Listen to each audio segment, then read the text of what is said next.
All right, so today we are going to be talking about comprehensible input. And that's, oops, that's a long word. Um, that just means helping your students to understand the language that they hear and they read. That's what it means to be comprehensible. It means it can be understood, and input is just the language that they are getting, whether spoken or written. So one of the first things that we need to do with to make ourselves understood to our students is to slow down. It's one of the most common things people will say when they're learning a new language is that the native speakers speak too quickly. And so as a teacher, if you can slow down your speech for the beginning students, it makes it easier for them to understand. I've been teaching ESL for more than 20 years, so I've learned to speak slowly, and I do it almost all of the time. It's just my habit now. You don't want to speak too slowly all the time, because students, what will happen is, and I've had students say this, they're like, I can understand the teacher, but I can't understand anyone else who speaks English. And so we want to slow down our speech. That will make it easier for them to process, to take in the words that are coming at them, and to think about them. So it's a balance sometimes. And I want to, oh, there you guys are. Okay. Oh, and it looks like we've got someone else joining us. Paris is joining us. Hello, Paris. So slowing down is our first technique. The second technique is to filter your vocabulary. Don't give your students too many words. For example, if I'm teaching the word pen, many times we will have a tendency to say, today we are going to learn a new word, and the new word is pen. And here we have in my hand a pen. Okay, so that was a bunch of words, and the student may not understand all of the words, but if we just hold it up and say, a pen, that is filtering our vocabulary. So cutting out the extra words can make it easier for our students to focus on the important words that they need to learn. I had a situation once in a class where I was pointing to different objects in the room, and I was saying, here we have a wall, and over here we have a window, and up here we have a ceiling. And so one of the students raised his hand and said, what's here we have a? And I said, nothing. Here we have a is nothing. And then I would just go wall, window, ceiling, and it was much easier for them to understand. So think about those extra words that we throw into conversations, and try to filter those out. Just use the absolutely necessary words when you're working with beginners. A third thing we can do is ask questions of our students, and this helps them to interact and to indicate if they're understanding what we're saying. So after I've taught them a few times, a pen, I can say, what is this? And then they have to answer, it's a pen. Or we can say, where is the wall? And they can point or walk over to it and say, this is the wall. We can give them choices and say, is this a phone or a pen? And then they can say, oh, it's a phone, right? So asking them questions gets them to interact, to produce language. And even when they have very little language, they can point, they can start to say one word. Even if they don't remember the word and you say, what is this? And they say, oh, I don't remember. Then you can give them a choice. Is it a pen or a wall? And then they'll go, oh, it's a pen. It's a pen, because you've given them that choice. So keep asking questions appropriate to their level. And that's going to help them understand, and it's going to help you see that they understand. Otherwise, if you are doing all the talking, you might assume that they understand, but they really don't.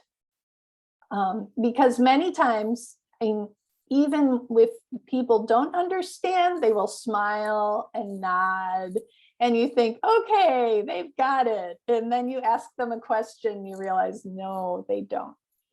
And that's why I always say the one question you don't want to ask is, do you understand? Because most of the time they just go, yes, but they really don't. So ask those W questions: who, what, where, what is this, where is it, etc. So as far as asking questions, do you guys have any questions for me so far?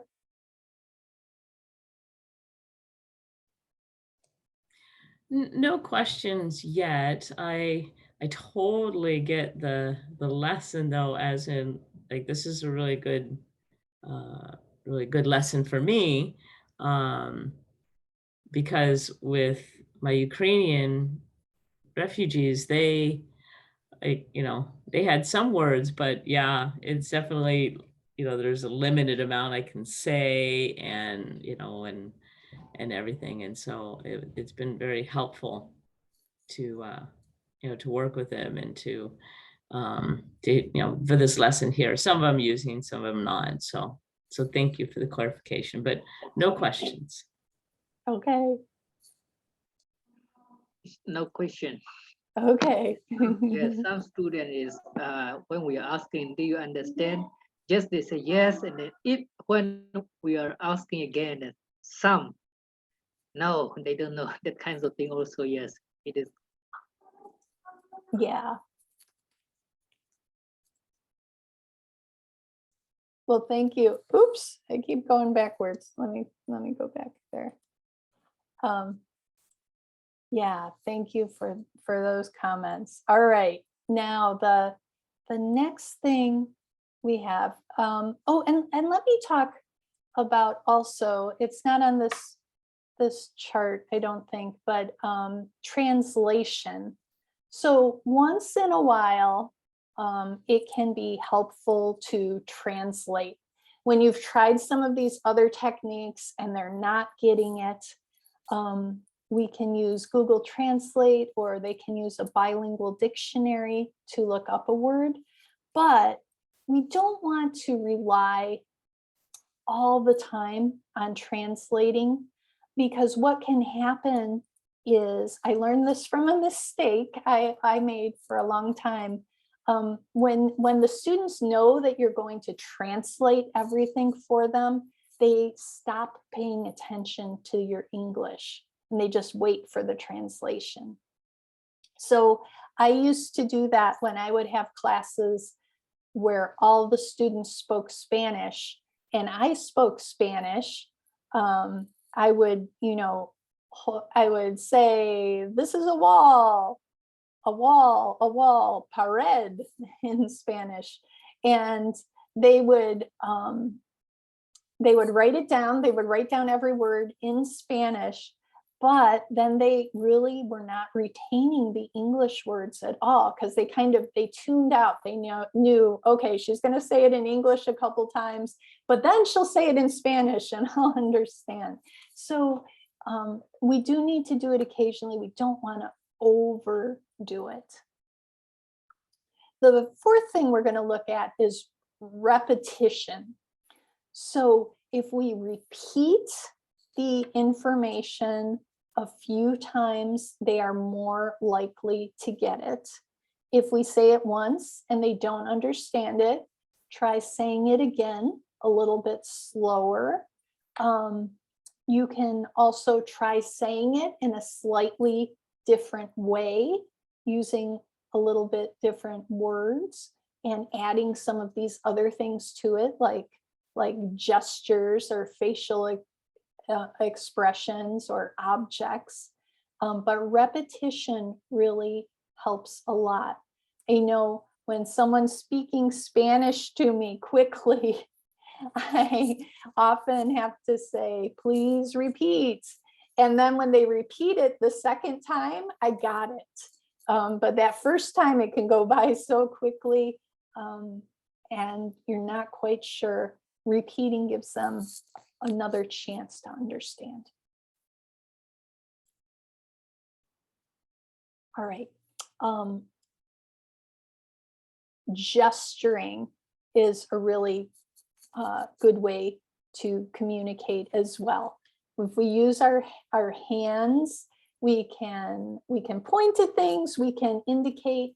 There's some signals that we learn. For example, when I'm teaching the past tense, I'll always point backwards over my shoulder.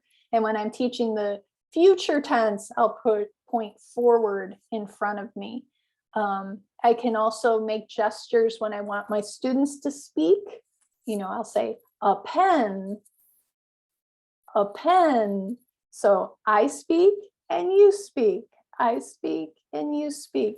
We can also do things like, please listen. Please listen.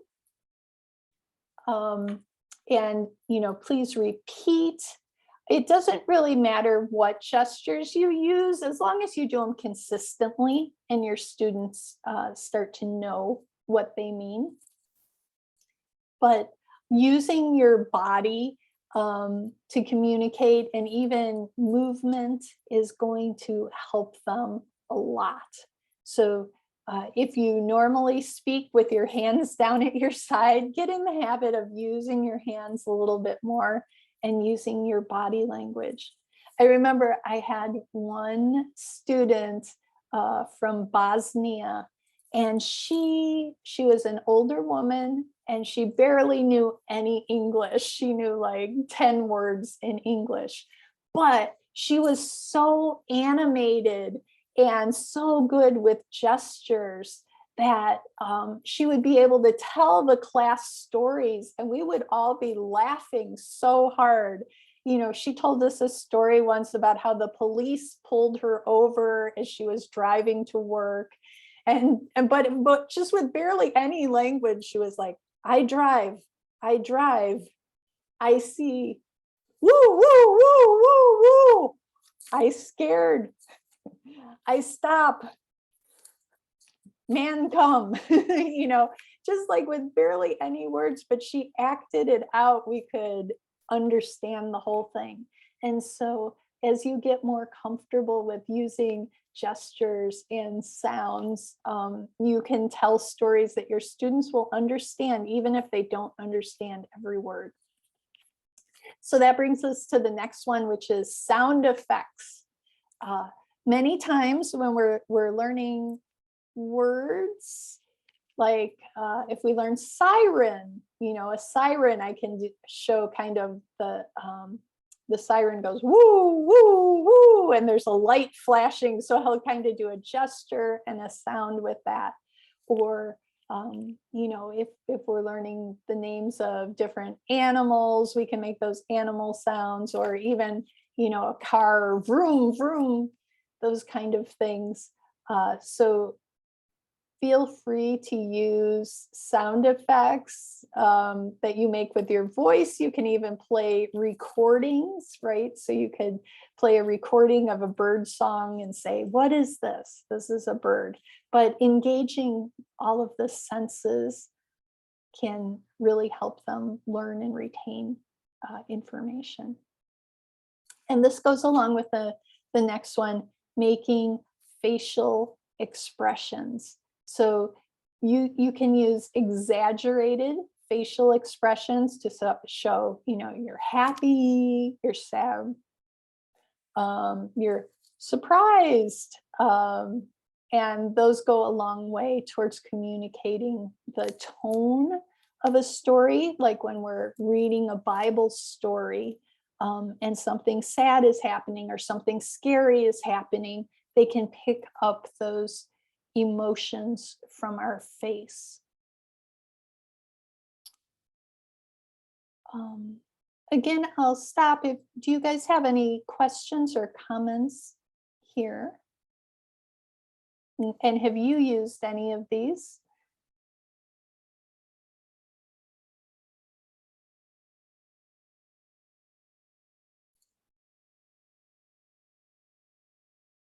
Okay, I'm sure you have. I'll go on to the next one. Then we have simplify your lessons. Don't try to teach them 20 new things in one lesson. Try to break it down to 1 or 2 or 3 things you really want to focus on, and let the rest of it go. Sometimes we feel compelled to try to cover, you know, all of the slides in a lesson in 1 hour or something like that. And it can be overwhelming for our students. So there's only so much information our little brains can take in before they get full and shut down. You can see that sometimes your students, their eyes will glaze over and you realize they're full, their brains are full, they're not taking in anything more today. So if we simplify, look at your lesson and, you know, what's the most important 1 or 2 things you want them to get out of this, to retain and remember.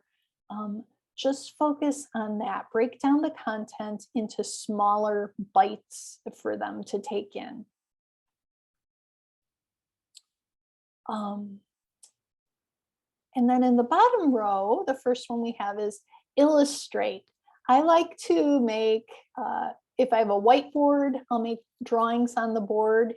Even if you're using Zoom or Google Meet. With Google Meet, you can use Jamboard. With Zoom, you can use the built-in whiteboard, or you can just write on your PowerPoint presentation. But I make very simple, primitive drawings. I just make little stick people, usually. I'm not a great artist, but even with that, you can get ideas across.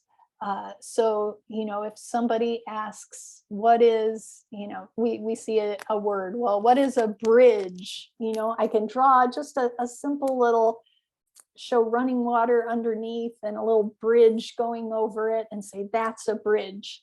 You know, I just have to draw 2 or 3 lines and they can get that idea. So many teachers will say, oh, I'm not an artist. Oh, I can't draw. And then I show them my drawings and they're like, oh, okay. So you don't have to be an artist. Just very simple stick figures, little lines are going to help get the ideas across.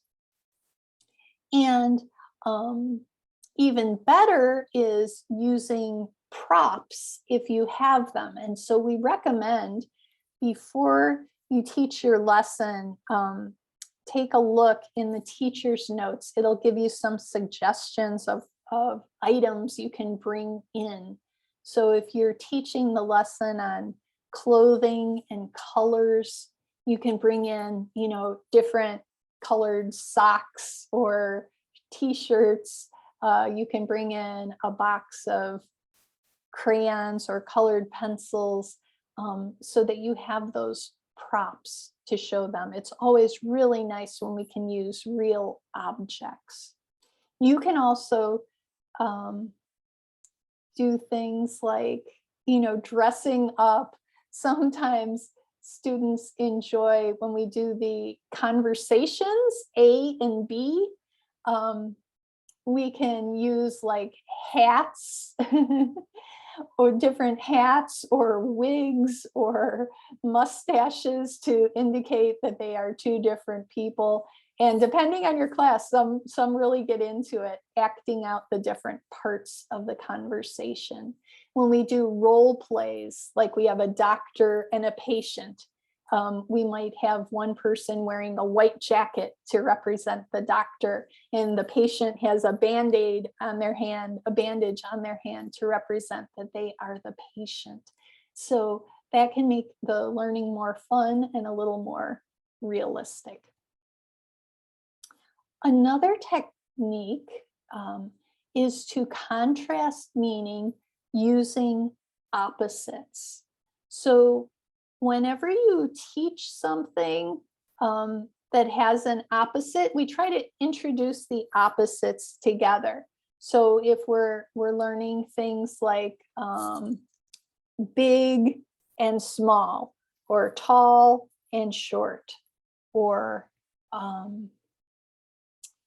black and white, dark and light, heavy and light, those are all light, but we can show how they contrast with another meaning. And that's a very clear way to say, you know, now I am near, back up, now I am far, now I am near, now I am far.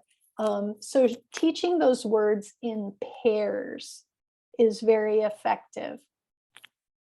And the last one that is really helpful is to get active, get your students moving around the room, get yourself moving around the room, using gestures. You know, if you're teaching the word walk, when we're on Zoom, I have to teach the word walk like this. But when we are in the classroom, we can teach the word walk by walking around the classroom. And then we can use, we can say to students things like, you know, please put up your right hand, please clap your hands, please jump in the air. That's called total physical response. And so that's a technique where, as you are learning the words, you're actually doing the actions that go with the words, and that helps to reinforce it because you're physically feeling the movement of those words as you are doing them. So those are just a few of the techniques we have for comprehensible input. So I hope that this was helpful for you guys today. Thanks so much.